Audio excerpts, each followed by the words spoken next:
Russian President Vladimir Putin said on Friday the United States and NATO had not addressed Russia's main security demands in their standoff over Ukraine.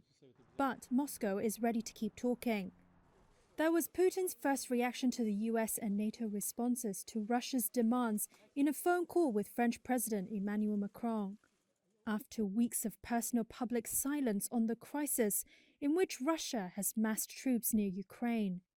The Kremlin quoted Putin as telling Macron he would study the written responses provided by Washington and NATO this week before deciding on further action.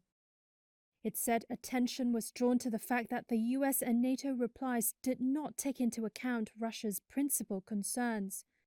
Those include avoiding NATO expansion, not deploying offensive weapons near Russia's borders, and returning NATO military capabilities and infrastructure to how they were before former Warsaw Pact states in Eastern Europe joined.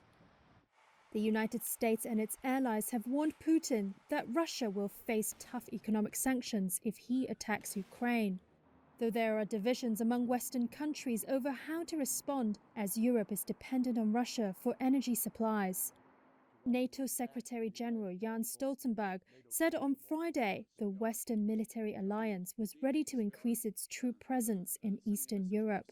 Of course, we are also ready to step up, as we actually now do, our military presence in the eastern part of the alliance to prevent any misunderstanding or room for miscalculation about NATO's ability and readiness to protect and defend all allies. He also warned Russian attack could take many forms, including a cyber attack, attempted coup or sabotage.